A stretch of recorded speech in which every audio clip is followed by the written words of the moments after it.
pela tua misericórdia e pelo teu amor, ó Deus. A tua graça, ó Deus, que nos alcançou e tem sustentado as nossas vidas. Somos gratos ao Senhor, ó Deus, pelo cuidado que o Senhor tem tido para conosco. A cada instante, a cada momento, ó Pai, o Senhor tem revelado a tua misericórdia, ó Pai, pois a cada manhã, ó Deus, o Senhor a tem renovado sobre nós. Obrigado, Deus, pelo privilégio, pela oportunidade que o Senhor nos concede de podermos estar aqui, ó Deus, reunidos para juntos louvarmos e adorarmos ao Senhor, orarmos, reconhecendo a nossa dependência de Ti e principalmente, ó Deus, ouvir a Tua palavra, Deus, através da unção e a direção do Teu Espírito Santo, a falar conosco aqui nesta noite, ó Deus. Estejamos com os nossos ouvidos atentos e corações abertos àquilo que o Senhor tem a tratar conosco. E também nesta noite, ó Deus, nós relembramos, em memória, Pai, do sacrifício de Jesus naquela cruz. Nós celebramos a ceia do Senhor, a aliança, ó Pai, que foi estabelecida pelo sangue de Jesus que foi ali derramado. E hoje, ó Deus, nós podemos ter esse livre acesso diante do Senhor e também, ó Deus, o perdão dos nossos pecados. Por isso te agradecemos e te louvamos, bendizemos o Teu nome. Abençoe a vida de cada um que aqui está, aqueles que ainda estão por chegar. Que o Senhor os guarde, ó Pai, em nome de Jesus. E nos abençoe aqui nesta noite, pois tudo que nós fazemos única e exclusivamente para a glória do Senhor. Pois, Pai, para isso que o Senhor nos criou, para te exaltar e glorificar o Teu nome. Em nome de Jesus é que nós oramos. Amém, Senhor Deus. Quero convidá-los a abrirem suas Bíblias do Evangelho de Mateus, capítulo 4. Mateus, capítulo 4.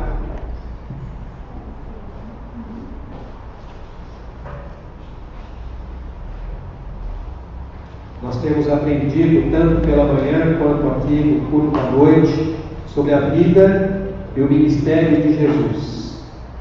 Mateus capítulo 4, a partir do versículo 23, diz assim: Percorria Jesus toda a Galiléia, ensinando nas sinagogas, pregando o evangelho do reino e curando toda sorte de doenças e enfermidades entre o povo. E a sua fama correu por toda a Síria. Trouxeram-lhe então todos os doentes, acometidos de várias enfermidades e tormentos, endemoniados, lunáticos e paralíticos, e ele os curou. E da Galiléia, Decápolis, Jerusalém, Judéia e da além do Jordão, numerosas multidões o seguiam. Deus abençoe a leitura da sua palavra. Vamos louvar e vamos exaltar o nome do nosso Deus.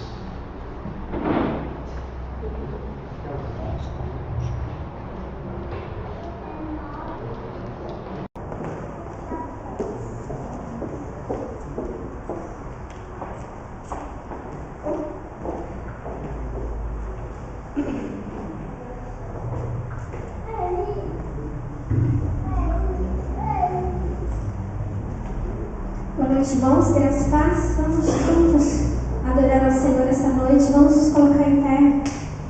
Nós somos o povo do Senhor e estamos presentes aqui para juntos adorá-lo e exaltá-lo. Amém?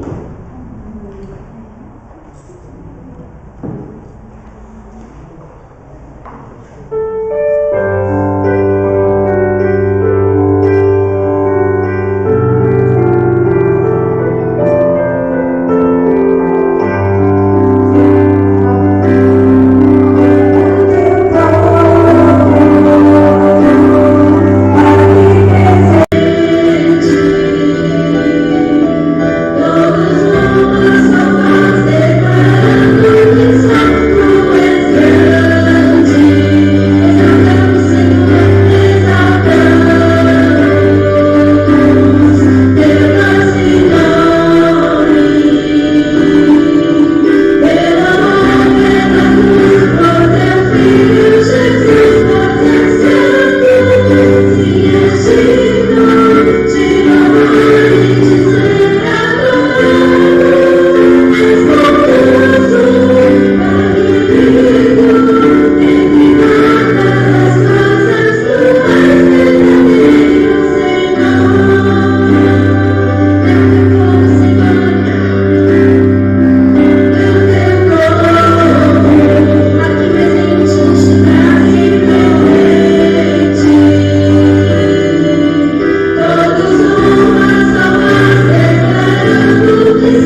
Em 2 Coríntios 9:7 fala: cada um dê conforme determinou em seu coração, não por pesar ou por obrigação, pois Deus ama quem dá com alegria.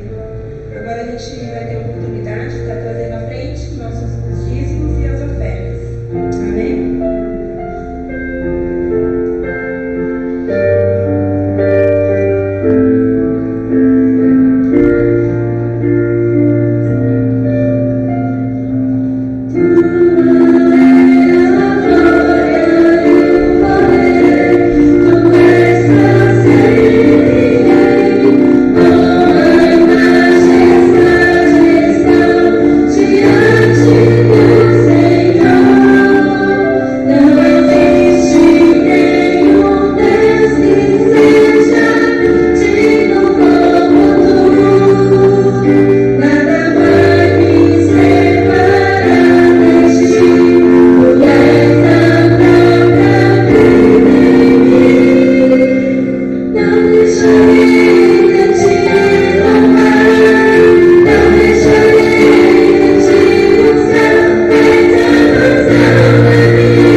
Amém. Digno é o Senhor de toda a glória, de todo o louvor.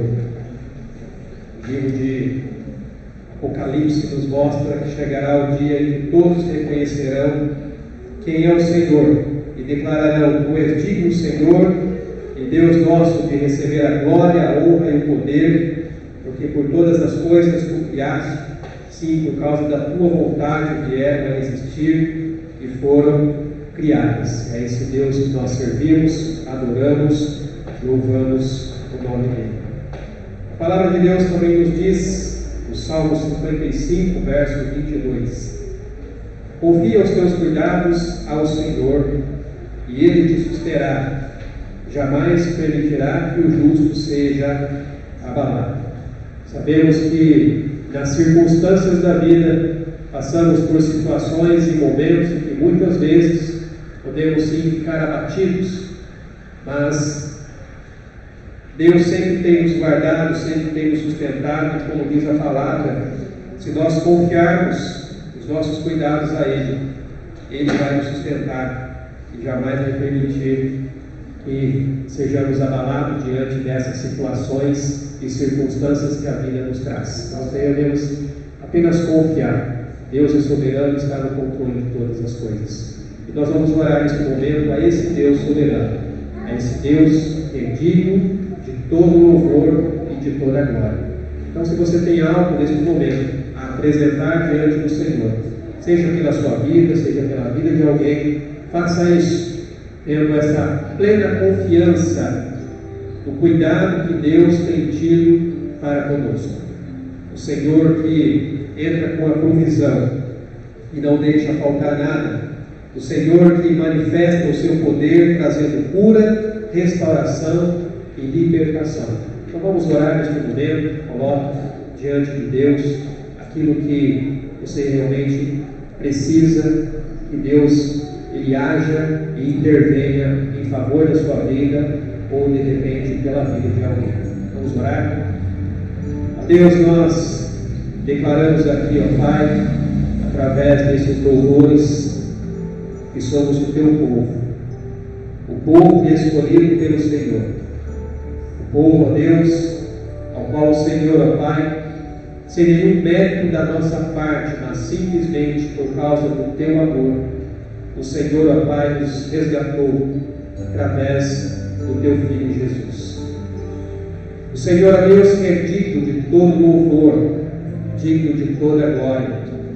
O Senhor que é a rocha inabalável, aquele, ó Deus, em quem nós devemos depositar toda a nossa confiança. O Senhor que tem, ó Deus, nos sustentado e cuidado de nós. Muito obrigado, Pai, porque da tua bondade e da tua misericórdia nós temos e podemos, ó Pai, sentir a tua mão poderosa intervindo e agindo em favor da tua igreja e do teu povo. E nesta noite, ó Deus, nós colocamos diante do teu altar, ó Pai, as necessidades de cada um, que neste momento, ó Pai, está em oração diante do Senhor. Nós reconhecemos a nossa fraqueza, reconhecemos as nossas limitações diante, ó Pai, de situações que estão, ó Pai, além do nosso alcance, mas não fora do teu controle. O Senhor que reina soberano sobre todas as coisas está assentado no mais alto e sublime trono. O Senhor que governa as nossas vidas. Abençoa, Pai, em nome de Jesus, estendendo as tuas mãos, ó Pai, sobre a vida da tua igreja, ó Pai, sobre a vida do teu povo, ó Pai, de cada um que está aqui nesta noite, apresentando, ó Pai, diante do teu altar, ó Deus, a sua necessidade, ou está neste momento, ó Pai, intercedendo pela vida de alguém, castigado naquela cruz por causa dos nossos pecados.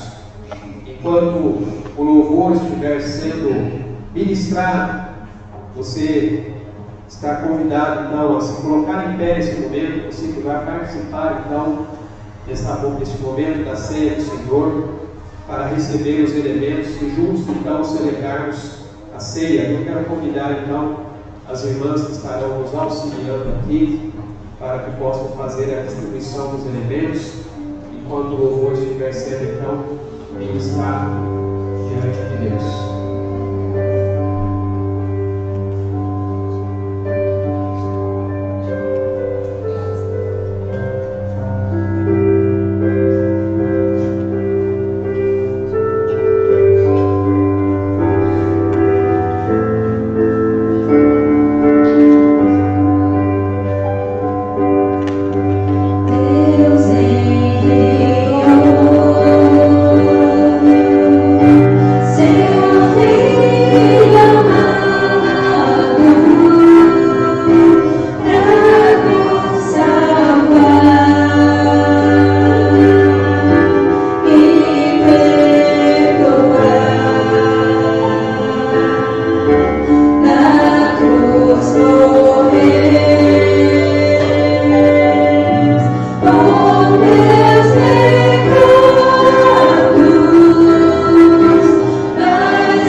também, como é bom saber que nós temos essa esperança de que porque Ele vive, nós podemos crer no amanhã.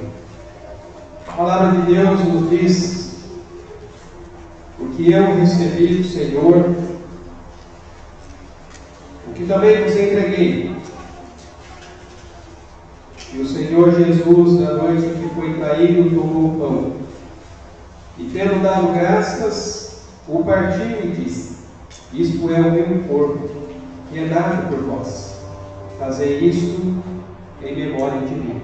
Comamos, pois, o pão em memória da morte de Cristo.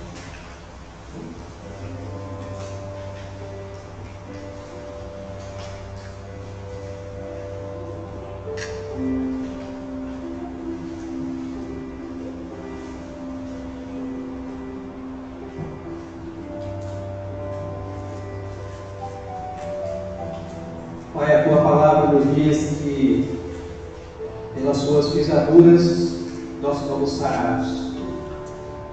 O castigo que nos traz a paz estava sobre Ele. Por isso te agradecemos, porque o sacrifício já foi feito uma única vez. Jesus pagou o preço. Ele carregou a Deus o fardo que nenhum de nós poderíamos, ó Deus, carregar. Ele pagou o preço que nenhum de nós teríamos a capacidade de pagar. Por isso te agradecemos, ó Deus, porque no corpo de Cristo os nossos pecados foram ali, ó Deus, castigados. A sua ira foi derramada. E hoje nós podemos, ó Pai, desfrutar da paz do Senhor. A paz que excede todo entendimento e que nos dá, ó Pai, essa certeza e essa segurança em nosso coração, como nós acabamos de cantar aqui, e porque Ele vive, nós podemos crer no amanhã. A palavra também continua dizendo: por semelhante modo, depois de haver ceado, tomou também o cálice, dizendo: este cálice é a nova aliança do meu sangue. Fazei isto todas as vezes que o beberdes em memória de mim. Porque todas as vezes que comerdes este pão e beberdes o cálice, anunciais a morte do Senhor até que Ele venha. Bebamos, depois, o cálice.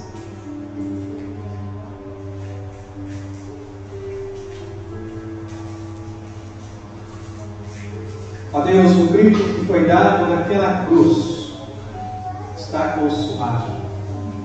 Foi a declaração, ó Deus, da vitória de Jesus e a consumação da obra, a qual, ó Deus, antes da fundação do mundo, já estava sobre ele. O cordeiro já havia sido preparado, e no momento certo, na plenitude do tempo, o Senhor o enviou. E, ó Deus, hoje nós podemos desfrutar dessa comunhão, desta aliança, por causa do sacrifício que ali foi feito. O sangue, ó Deus, que foi derramado, como diz a Tua palavra, nos purifica de todo pecado, nos torna justos e puros diante do Senhor. Muito obrigado, Pai, porque se não fosse por isso, nós continuaríamos perdidos em nossos pecados. Mas te agradecemos, porque o Senhor manifestou, ó Pai, o Teu amor e a Tua graça, como diz a Tua palavra, de tal maneira que o Senhor entregou o Seu próprio Filho, para que todo que nele crê não pereça, mas tenha a vida eterna. E por isso te louvamos e te bendizemos, em nome de Jesus. Amém, Senhor Deus. Os irmãos podem se assentar. Quando as crianças estão saindo,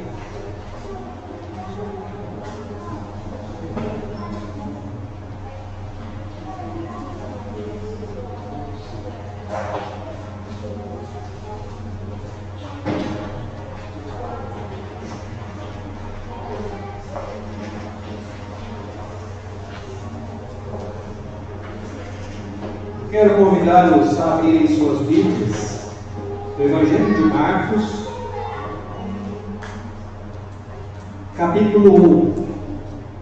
Nós estamos trabalhando aqui uma série de mensagens deste Evangelho, onde nós estamos refletindo sobre a vida e o ministério de Jesus, baseado no Evangelho de Marcos. E hoje eu quero refletir aqui com vocês em Marcos capítulo 1, do verso 21 até o verso 28, onde nós vamos falar sobre a autoridade e o poder de Jesus.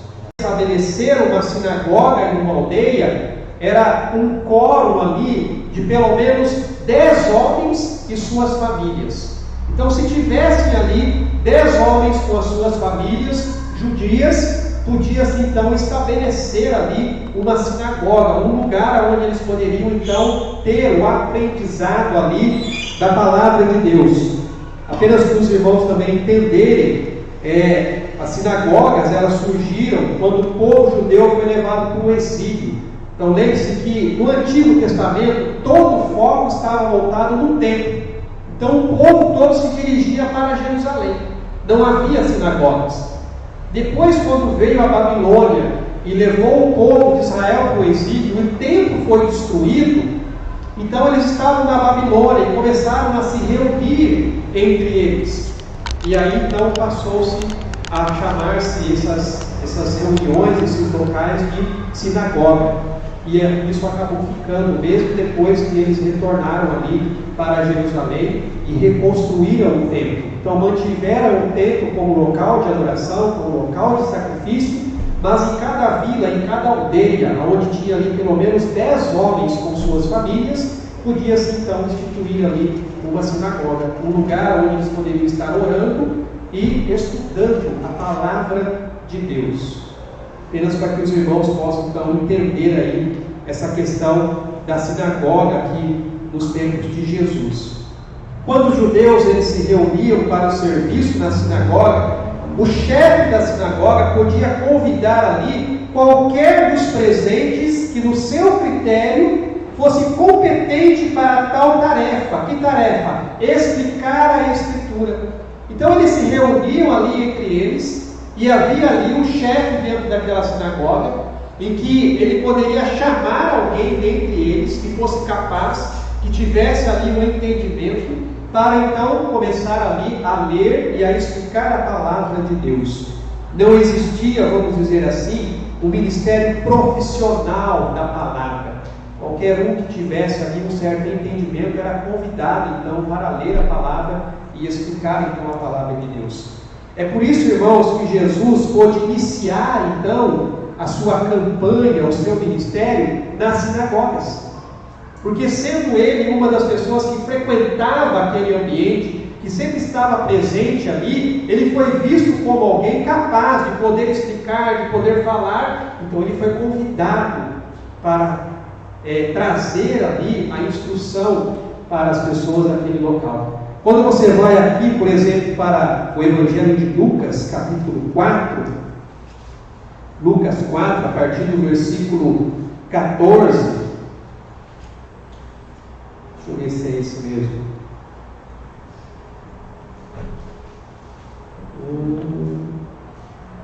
A partir do verso 16, diz assim, olha: indo para Nazaré, onde fora criado, entrou no sábado na sinagoga, segundo o seu costume. Então Jesus frequentava as sinagogas. Ele tinha o hábito de estar ali também presente, aonde se estudava a palavra de Deus, aonde as pessoas estavam orando. Irmãos, olha o exemplo de Jesus. Se até Jesus participava desses momentos de oração e de estudo da palavra de Deus, quem dirá nós?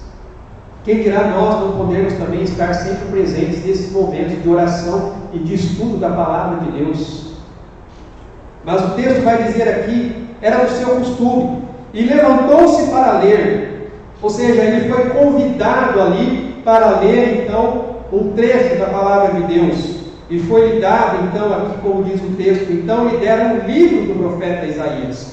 e, abrindo o livro, achou o lugar onde estava escrito: o Espírito do Senhor está sobre mim, pelo que me ungiu para evangelizar os pobres, e enviou-me para proclamar libertação aos cativos e restauração da vista aos cegos, para pôr em liberdade os oprimidos e apregoar o ano aceitável do Senhor. Tendo fechado o livro, devolveu-o ao assistente e sentou-se. E todos na sinagoga tinham os olhos fitos nele. Por que as pessoas estavam olhando para ele? Porque esperava que ele desse uma explicação do que ele acabou de ler. E olha o que ele diz aqui: então passou Jesus a dizer-lhes: hoje se cumpriu a escritura que acabais de ouvir. Jesus não deu nenhuma explicação. Jesus falou: olha, essa palavra acabou de se cumprir. Então Jesus tinha o hábito de estar nas sinagogas. Os próprios discípulos e apóstolos de Jesus, eles também utilizavam desse ambiente para iniciar ali a pregação da palavra de Deus.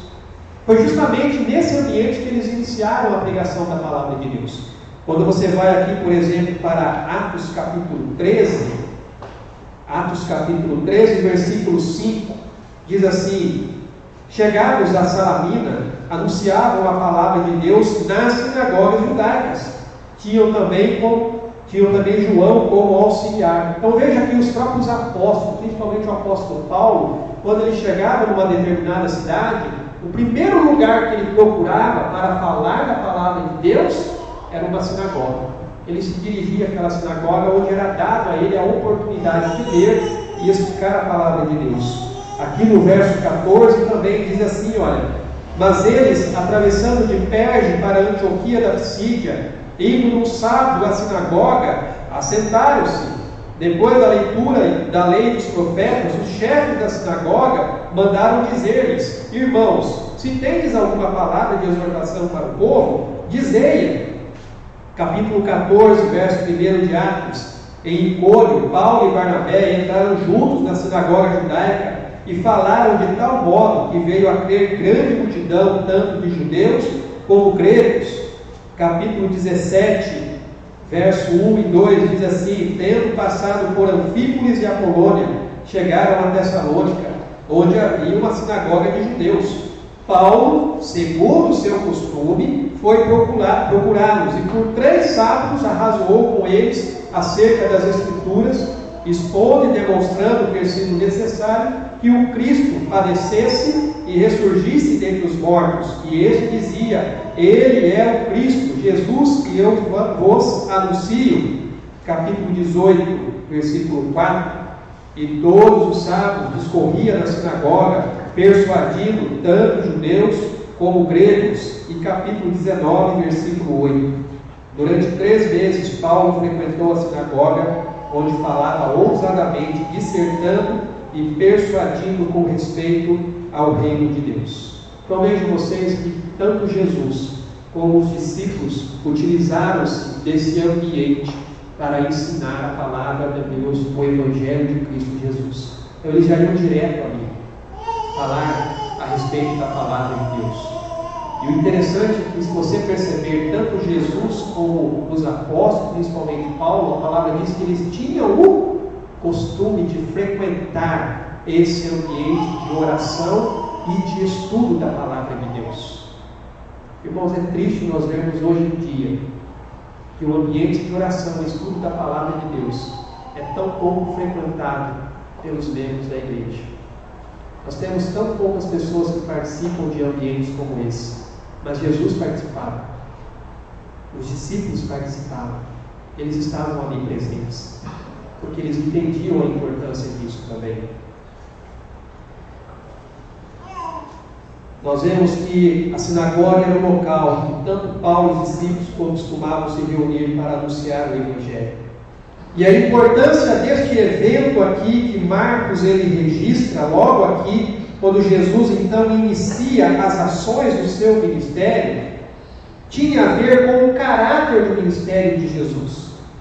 Porque 3 elementos são distinguidos no ministério de Cristo: ensino, cura e expulsão de demônios.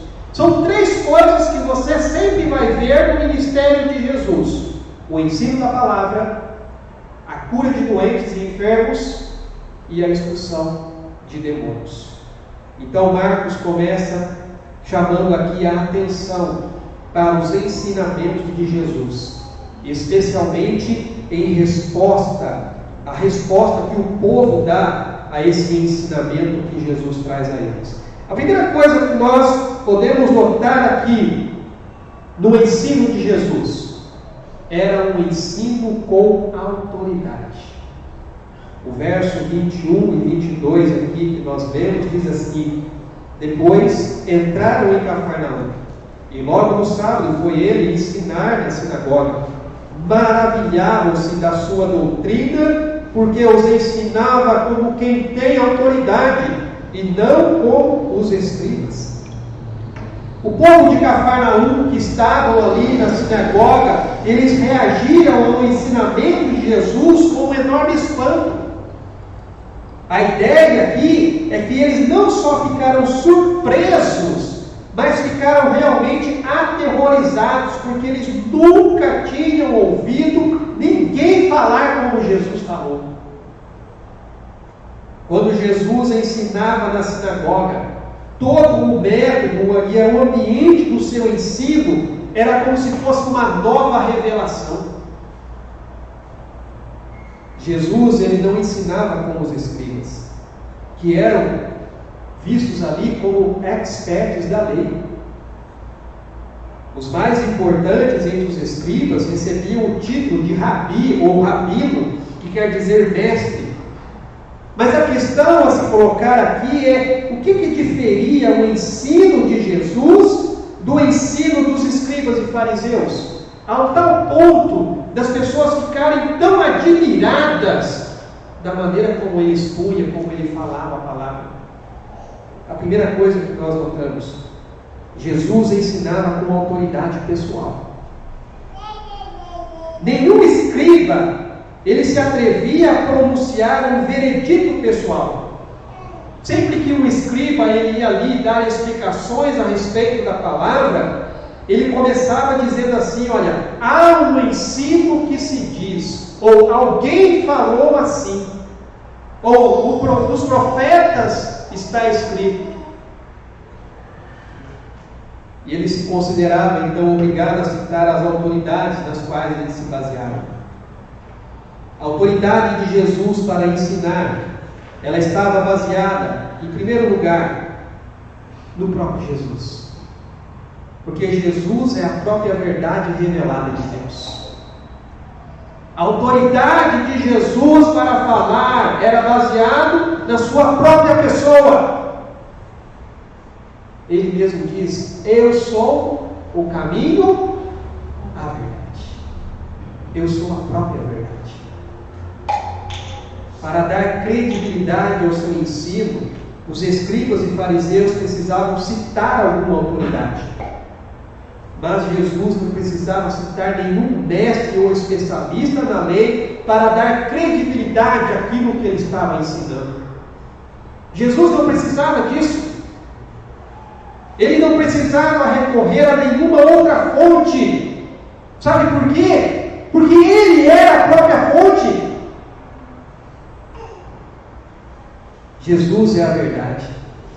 Ele nunca precisou recorrer a outra autoridade fora de si mesmo, porque ele é o próprio Deus, de onde as Escrituras emanam. Aqui no Evangelho de João, capítulo 5, eu acho que o texto está aí até na tela, João 5:39, diz assim: examinais as Escrituras, porque julgais ter nelas a vida eterna, e são elas mesmas que testificam de mim. Vocês estudam a palavra? Porque vocês acreditam que a palavra tem a vida? Pois essa palavra está falando a meu respeito.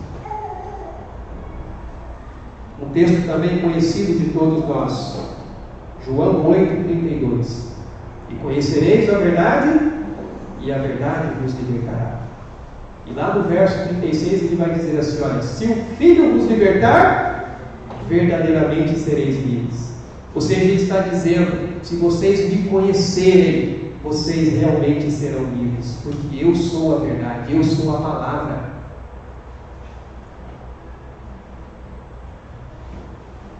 Jesus conhece a palavra, seu significado, a sua correta interpretação. Ele contrastou ali o seu ensino com o dos escribas e fariseus, porque quando ele dizia assim: olha, vocês ouviram o que foi dito, porém eu digo a vocês. Jesus faz um contraste com o ensino que era passado pelos escribas e fariseus. Pois ele diz: olha, vocês ouviram o que foi dito, eles ensinam assim, mas eu digo a vocês que a correta interpretação, o correto significado da palavra é esse. Jesus quebrou a corrente da tradição. Ele não invocava os mestres e pais, ele invocava o próprio Pai e autor da revelação. Ele não falava, ele falava não como um rabino, ele falava como um filho, o Filho de Deus. Ele pronunciou um novo início da revelação. Ele trazia a revelação em pessoa, porque ele é a própria revelação de Deus. A autoridade de Jesus estava baseada na sua própria pessoa, porque ele é a verdade revelada de Deus. Por isso que as pessoas ficavam admiradas da maneira como ele expunha a palavra. Eu mesmo, para preparar aqui um ensino, uma pregação, eu tenho que me basear na palavra de Deus, que é o principal, mas eu tenho que estudar outras coisas, outros comentários, outros livros, o que as pessoas estão dizendo a respeito. Mas Jesus não fazia isso. Jesus era a própria verdade. Jesus não recorria a comentários, a dicionários. A segunda coisa, Jesus ensinava com fidelidade a palavra de Deus. Porque Jesus tinha autoridade quando ele falava? Porque ele ensinava com fidelidade a palavra de Deus. Aqui em João capítulo 7, versículo 16 e 17, diz assim: respondeu-lhes Jesus: o meu ensino não é meu, e sim daquele que me enviou. Se alguém quiser fazer a vontade dele, conhecerá a respeito da doutrina, se ela é de Deus ou se eu falo por mim mesmo. Os escribas, eles acabaram ali torcendo as escrituras, escondendo a verdade e ensinando doutrinas de homens, ao invés de exporem a verdade da palavra de Deus. E muito embora os escribas tenham sido os especialistas no estudo da lei, eles acabaram ali reduzindo os princípios da lei em intermináveis regras, que ao invés de trazer liberdade para o povo, escravizavam-os mais ainda. Aqui em Mateus, capítulo 15, versículo 1, diz assim: então vieram a Jerusalém, a Jesus, alguns fariseus e escribas, e perguntaram: por que transgridem os teus discípulos a tradição dos anciãos, pois não lavam as mãos quando comem? Ele, porém, lhes respondeu: por que transgredis vós o mandamento de Deus por causa da vossa tradição? Então veja que os escribas, ao invés de trazer liberdade para o povo, através do ensino da palavra, trazia escravidão. Trazia um peso insuportável para a vida das pessoas. Em Lucas, capítulo 11, versículo 46, diz assim: mas ele respondeu: ai de vós também, intérpretes da lei, porque sobrecarregais os homens com fardos superiores às suas forças, mas vós mesmos nem com o dedo os tocais. Aqueles mestres da lei, que se diziam mestres da lei, eles colocavam um fardo em cima da vida das pessoas, mas eles mesmos não carregavam esse fardo. Eles tornaram a lei de Deus um fardo pesado demais para se carregar. Os escribas, eles falharam em relação ao conteúdo da mensagem, porque ao invés de trazer a doutrina de Deus, eles passaram a ensinar a doutrina de homens. Eles falharam no método utilizado, porque era um método frio, sem amor, sem compaixão pela vida das pessoas. Eles falharam quanto ao propósito, porque o que eles procuravam, na verdade, era a própria glória deles e não a de Deus. O ensino de Jesus vinha diretamente de Deus. As suas palavras eram a palavra de Deus. A sua doutrina revelava o caráter de Deus. O seu método era envolvido de compaixão e de amor pelas pessoas. E o propósito deles sempre foi glorificar a Deus. Voltando aqui em João capítulo 5, verso 41 e 42 diz: eu não aceito glória que vem dos homens, sei entretanto que não tendes em vós o amor de Deus. Eu vim em nome de meu Pai, e não me recebeis. Se outro vier em seu próprio nome, certamente o recebereis. Como podeis crer, vós os que aceitais glórias uns dos outros, e contudo não procurais a glória que vem do Deus único? Aqueles mestres da lei ensinavam para a sua própria exaltação, para o seu próprio ego, para querer aparecer diante daquelas pessoas. Mas Jesus não. Jesus ensinava com fidelidade a palavra de Deus, porque o propósito dele era glorificar a Deus. Jesus ensinava com amor a palavra de Deus. A terceira coisa que demonstra essa autoridade de Jesus é que Jesus ensinou as coisas mais importantes desta vida. Aqui em João capítulo 6, versículo 63 diz assim: o Espírito é o que vivifica, a carne para nada aproveita. As palavras que eu vos tenho dito são Espírito e são vida. E aqui em 1 Coríntios capítulo 3, 1 Coríntios capítulo 3, versículo 6, diz assim, aliás, 2 Coríntios,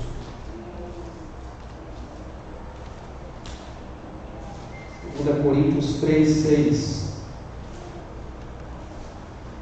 o qual não nos habilitou para sermos ministros de uma nova aliança, o qual nos habilitou para sermos ministros de uma nova aliança, não da letra, mas do Espírito, porque a letra mata, mas o Espírito vivifica. Jesus ensinou as coisas mais importantes dessa vida, porque ele falou sobre a vida, ele falou sobre a morte, e ele falou sobre a eternidade. As palavras de Cristo, elas inspiravam e traziam esperança em contraste com a argumentação corrompida e evasiva dos escribas. Por isso que as pessoas ficavam admiradas quando Jesus falava, porque as pessoas, elas sentiam vida na palavra de Cristo, elas encontravam esperança na palavra de Cristo, e isso fazia muita diferença. Jesus, ele despertava o interesse e a necessidade das pessoas em contraste com a apatia e frieza dos escribas. Ele despertava a curiosidade dos seus ouvintes, porque ele fazia uso constante e generoso de ilustrações, enquanto que o ensino dos escribas e fariseus era seco, era vazio. Aqui mesmo, no Evangelho de Marcos, capítulo 4, Marcos 4, no versículo 2, vai dizer assim, olha, assim lhes ensinava muitas coisas por parábolas, no decorrer do seu doutrinamento. E lá no verso 23, 33, aliás, diz assim: e com muitas parábolas semelhantes lhes expunha a palavra, conforme permitia a capacidade dos seus ouvintes. E aqui no capítulo 12 do Evangelho de Marcos, versículo 1, diz assim: depois entrou Jesus a falar-lhes por parábola. Jesus, ele falava numa linguagem que o povo entendia. Jesus, ele falava do contexto que as pessoas viviam. Era por isso que as pessoas estavam interessadas. Jesus, ele usava de ilustrações do dia a dia das pessoas. Ele usou ali da agricultura, ele usou ali da pesca e várias outras ilustrações que ele usou do dia a dia das pessoas. Sabe o que isso fazia? Fazia as pessoas pararem para pensar a respeito do ensino que ele estava trazendo. Poxa, isso é interessante, isso tem a ver com a minha vida. Não era uma coisa seca, vazia, cheia só de informações. Não, era um verdadeiro conhecimento que a pessoa realmente saía dali pensando sobre como que realmente isso traria um impacto para a vida dela. Como que isso fazia parte da vida dela. Ele falava com autoridade, porque a sua mensagem vinha diretamente do coração e da mente do Pai, portanto, do seu próprio ser divino e das Escrituras. Por isso que Jesus tinha autoridade para falar. Quando Jesus ele falava, ele fazia como se não fosse necessário apoiar-se em autoridade alguma, porque ele não citava os professores e nem mencionava os experts da lei. Jesus falava com a autoridade da voz de Deus. Da mesma maneira como os profetas, quando proclamavam a mensagem, eles diziam assim: assim diz o Senhor. Jesus era a própria palavra revelada e encarnada de Deus. Meu querido irmão, minha querida irmã, é exatamente assim que devemos responder cada vez que ouvimos a palavra de Deus quando ela é ensinada e pregada. Nós não estamos ouvindo a palavra de escribas. Nós não estamos ouvindo apenas a palavra de pregadores, teólogos, para que os nossos corações sejam preenchidos com o temor santo. Nós precisamos ouvir a palavra como sendo a palavra de Deus. O verdadeiro temor ele vem quando a Bíblia é proclamada e a verdade é pregada. Por isso que subir aqui para ser o porta-voz é uma responsabilidade muito grande. Porque o que eu tenho que trazer aqui não é o que eu sei, o que eu acho que deve ser, mas é o que Deus diz na palavra dele. Isso é o que tem que ser ensinado a pregar. E muitas vezes você pode até não gostar do que está sendo trazido aqui, mas se é a palavra, então nós temos que aceitar. Nós temos que receber essa palavra como sendo a palavra de Deus. Jesus tinha autoridade quando ele pregava, porque ele é a própria palavra, a própria verdade. Por isso que o texto nos diz: maravilhavam-se da sua doutrina, porque os ensinava como quem tinha autoridade e não como os escribas. A segunda coisa que nós vemos é o poder da autoridade de Cristo. Pois a partir do verso 23 vai dizer assim: não tardou que aparecesse na sinagoga um homem possesso de espírito imundo, o qual bradou: que temos nós contigo, Jesus Nazareno? Vieste para perder-nos? Bem sei quem és, o Santo de Deus. Mas Jesus o repreendeu, dizendo: cala-te e sai desse homem. Então o espírito imundo, agitando-o violentamente e bradando em alta voz, saiu dele. Nós vemos aqui que a interrupção violenta de um homem possuído por um demônio, ela veio justamente em resposta à pregação das boas novas de Jesus naquela sinagoga. reação daquele espírito diante do ensino da verdade que estava sendo trazida por Jesus.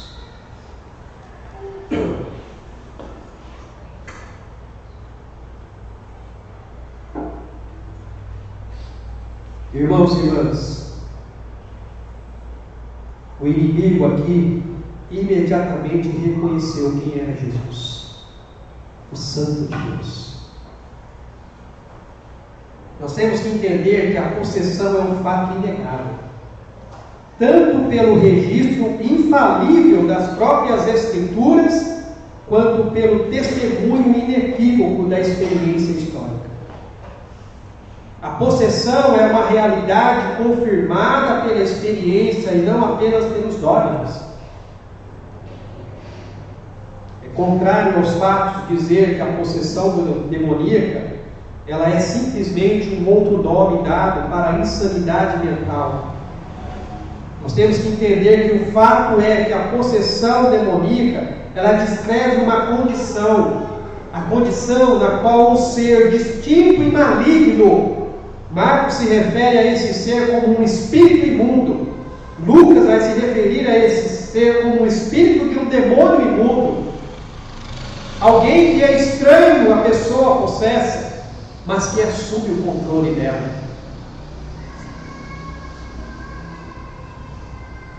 Acredita-se que no período em que Jesus esteve aqui na terra, houve muito mais manifestações demoníacas, pelo fato de que eles sabiam que quando o Filho de Deus aparecesse sobre a terra, a sua condenação seria certa.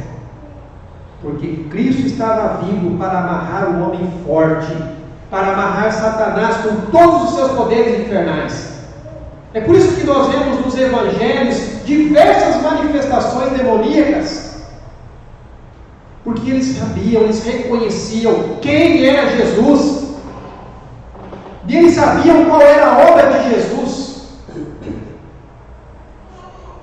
Nós temos um texto ali no Evangelho de João, 1 João 3,8, que diz ali, olha: aquele que pratica o pecado procede do diabo, porque o diabo vive pecando desde o princípio. Para isto se manifestou o Filho de Deus, para destruir as obras do diabo. Aqui em Hebreus, capítulo 2, Hebreus capítulo 2, verso 14 e 15, diz assim, olha: visto pois que os filhos têm participação comum de carne e sangue, destes também ele igualmente participou, para que por sua morte destruísse aquele que tem o poder da morte, a saber, o diabo, e livrasse todos que pelo pavor da morte estavam sujeitos à escravidão por toda a vida. Irmãos e irmãs, o demônio, ele estava apavorado. Ele percebeu porque ele estava na presença de Deus Santo.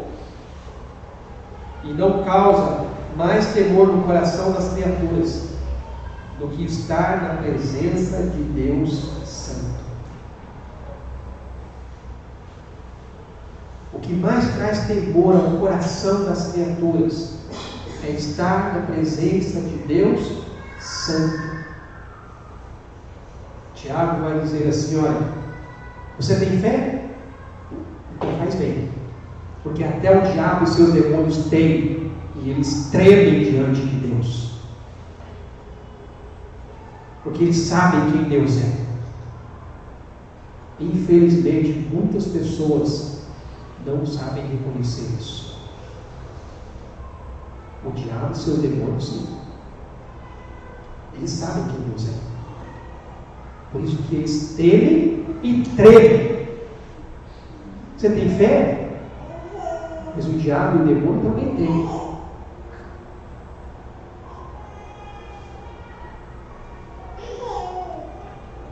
Nós veremos esse tema em todo o Evangelho de Marcos. Quando a santidade de Cristo se manifesta, a resposta imediata é medo. Vai dizer assim: olha, você tem fé? Então faz bem, porque até o diabo e seus demônios têm, e eles tremem diante de Deus, porque eles sabem quem Deus é. Infelizmente, muitas pessoas não sabem reconhecer isso. O diabo e seus demônios, sim, eles sabem quem Deus é. Por isso que eles temem e tremem. Você tem fé? Mas o diabo e o demônio também têm.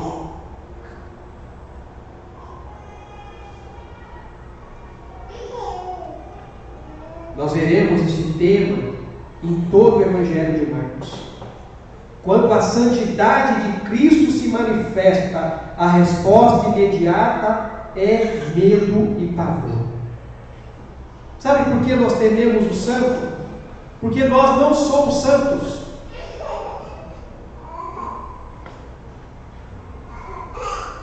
Quando somos levados à presença da santidade revelada de Deus, assim como Pedro foi, a única resposta que podemos dar é a resposta que Pedro deu: Senhor, retira-te de mim, porque eu sou um homem pecador. É por isso que o demônio gritou. Quando o Santo de Deus entrou ali na presença dele, Jesus ele não perdeu tempo em ficar conversando com o demônio. Jesus não faz entrevista com o diabo. Jesus não perde tempo.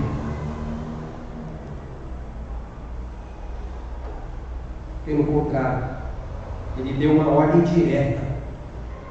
E o demônio obedeceu.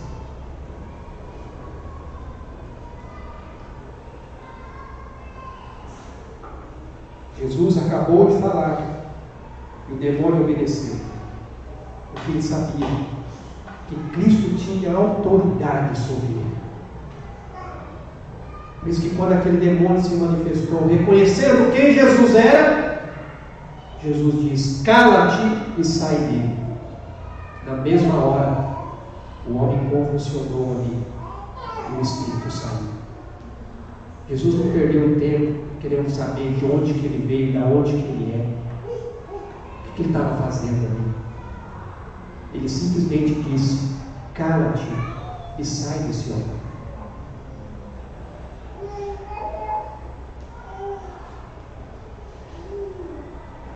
Irmãos e irmãs, a palavra diz que Jesus é a luz do mundo.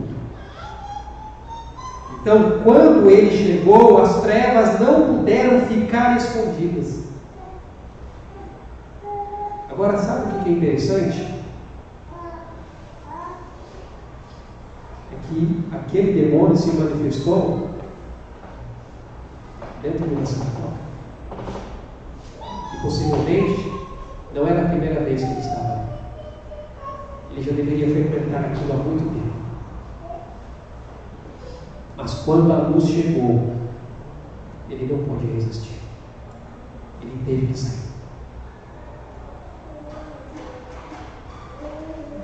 Porque a luz denuncia e espanta as trevas.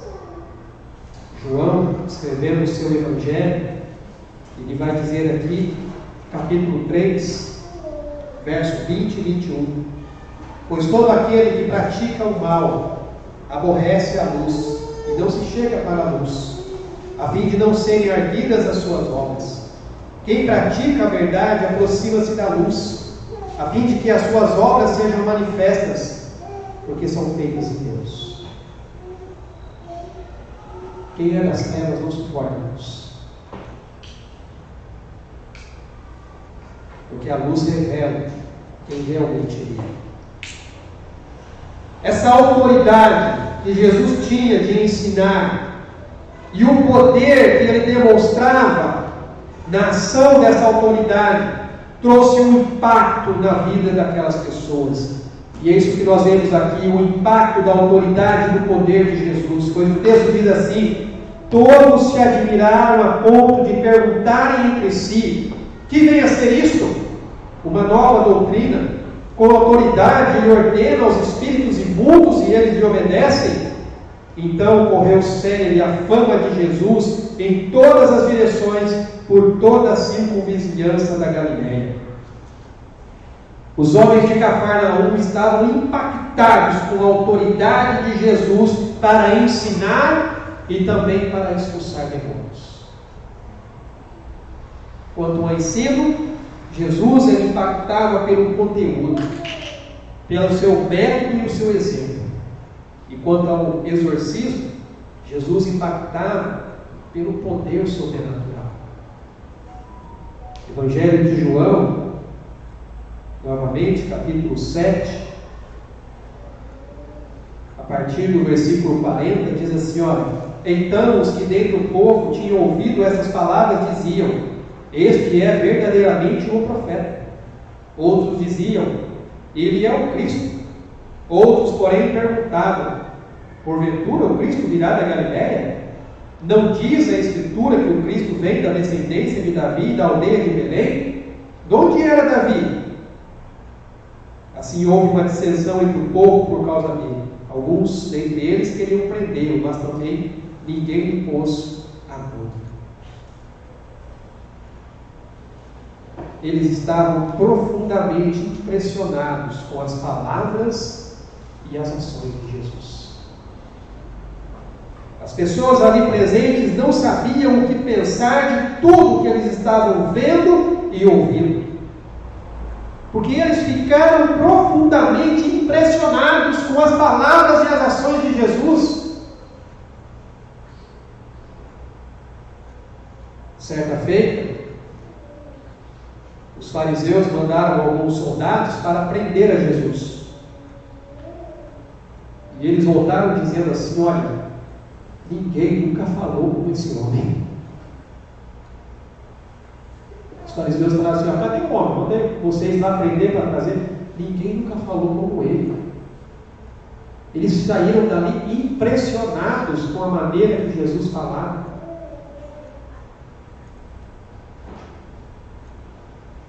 Os acontecimentos daquele sábado na sinagoga foram tão impressionantes que, sem qualquer demora, aquela notícia se espalhou por toda aquela região. E assim Jesus estava ficando conhecido de todos. O impacto que a autoridade e o poder de Jesus exerce. A notícia corre, a notícia se espalha. Quando a verdade ela é pregada, isso cria interesse no coração das pessoas. Irmãos, a autoridade de Jesus era absoluta. Ela foi reconhecida pelo próprio Satanás, que foi vencido no deserto e despojado lá na cruz. Ela foi reconhecida pelos anjos que o serviram e honraram. Ela foi sentida pelos demônios que precisaram bater em retirada sob o poder das suas ordens. E Jesus, ele dá demonstração de sua autoridade ao ensinar, porque o seu ensino é único. O seu ensino não está baseado em nada a não ser a própria palavra de Deus, porque ele é a própria palavra encarnada de Deus. Quando Jesus abria a boca para ensinar, as pessoas reconheciam em seu ensino o próprio Deus a se revelar. Marcos diz que Jesus nos ensinava com autoridade original e não derivada. Ele não apenas esclarecia algo que eles já soubessem, ou simplesmente interpretava as Escrituras da mesma maneira que os mestres da lei faziam. Os seus ouvintes, de algum modo, eles sentiam que Jesus estava explicando a história da vida deles, como sendo o autor dessa história. E isso então os deixava sem palavras. Eles reconheciam Jesus. Esse homem me conhece. Ele sabe quem eu sou. Ele está falando de mim. Ele está falando da minha história. Isso deixava as pessoas impressionadas. Sua autoridade é vista e percebida nas suas ações. Porque até os demônios reconhecem quem Ele é e se submetem a Ele. Isso causa espanto. Porque as pessoas percebem, assim como disse aqueles soldados que foram enviados, perceberam que ninguém nunca falou como esse homem. A vida e o ministério de Jesus traziam tamanho impacto naqueles que ouviam e viam suas obras, que as pessoas ficavam atemorizadas pela autoridade e o poder que ele tinha e que ele exercia. E essa autoridade, meu querido irmão, minha querida irmã, esse poder, eles estão agora sobre a vida da igreja de Jesus. A autoridade e o poder que Jesus tinha está sobre a sua igreja.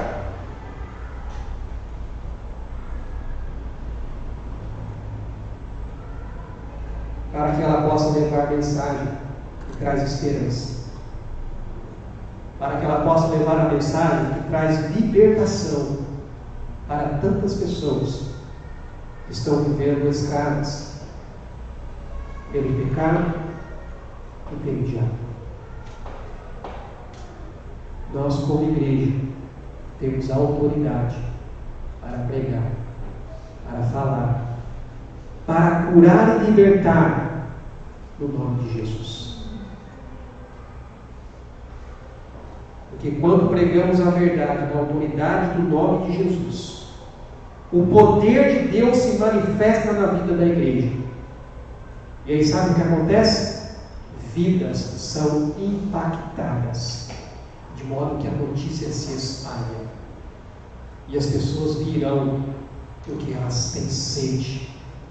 Elas virão porque elas querem conhecer e querem ver essa verdade sendo pregada e experimentada na vida delas.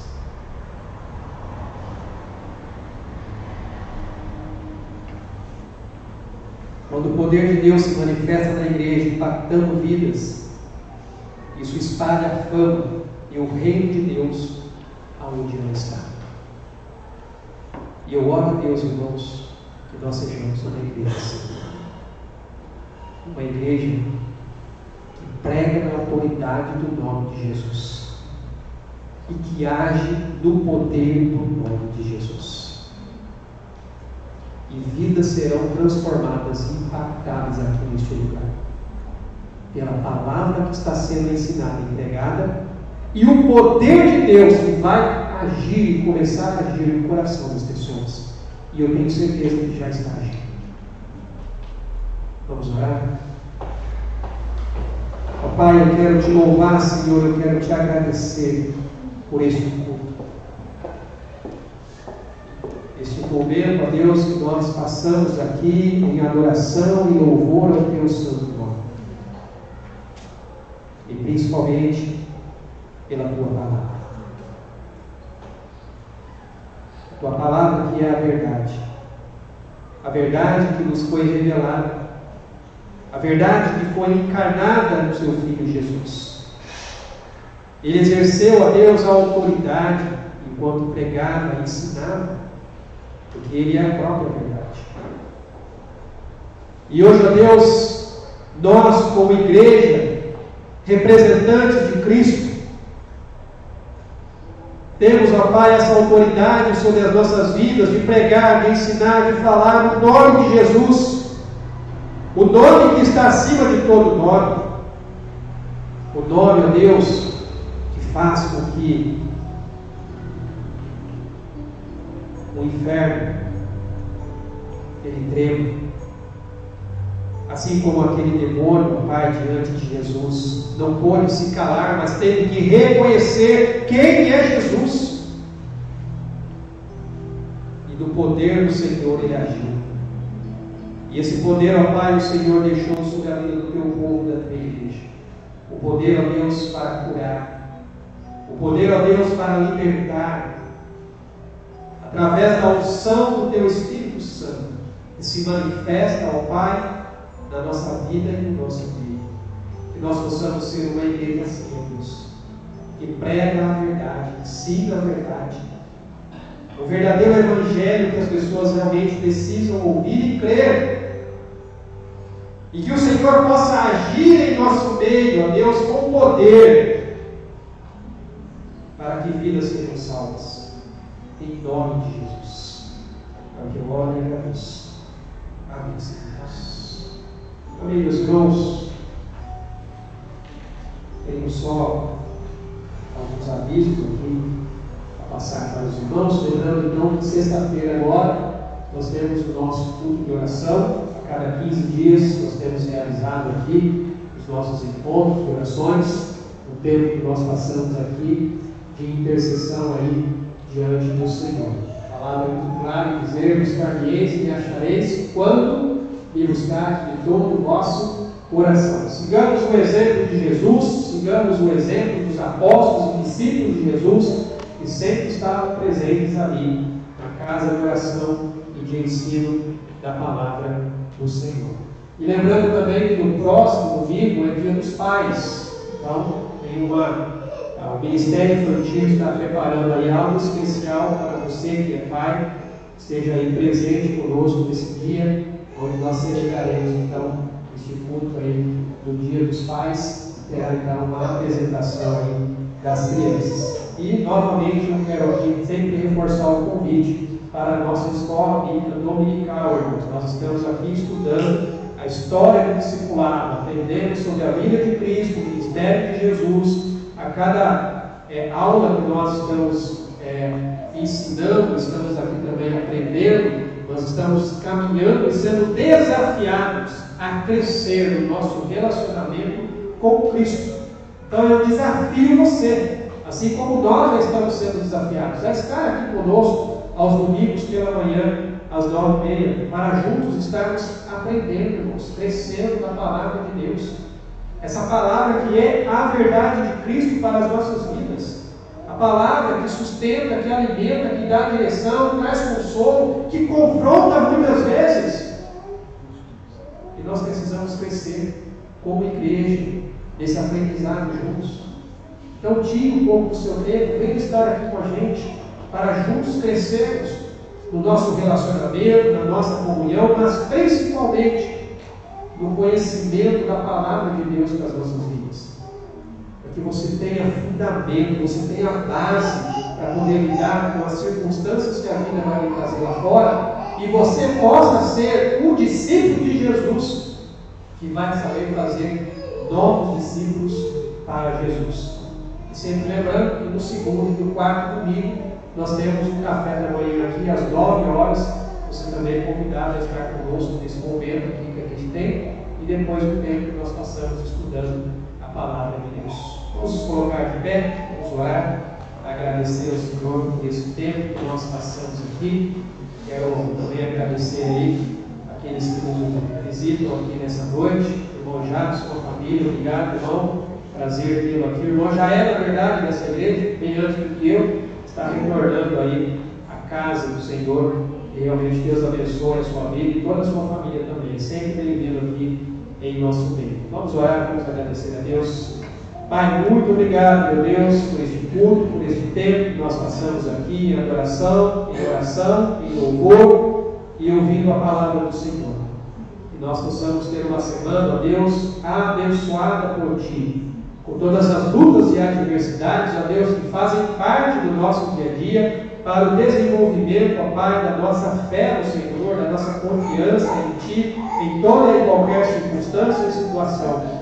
E que, ó Deus, em cada encontro e relacionamento que nós tivermos, em cada oportunidade que o Senhor nos der, que, ó Pai, na unção e direção do Teu Espírito Santo, nós possamos estar proclamando essa verdade, ó Pai, que tem sido revelada ao nosso coração, e o poder e a unção do Teu Espírito Santo esteja sobre as nossas vidas, ó Pai, nos conduzindo em cada caminho que nós estivermos tomando, ó Pai, diante do Senhor. Abençoe a vida de cada um e nos leve, ó Pai, de volta para os nossos lares, debaixo da Tua bênção, nos dando uma boa noite de sono, em nome de Jesus. E que a graça de Deus, o nosso Pai, o amor de Deus, o Filho, e as ricas consolações do Teu Espírito Santo seja sobre a vida da Tua igreja, que se reúne aqui neste local e em toda a face da terra, até aquele grande dia, o dia em que nós estaremos para sempre com o Senhor. Em nome de Jesus. Amém. Deus abençoe, irmãos. Tenha uma semana na presença do Senhor.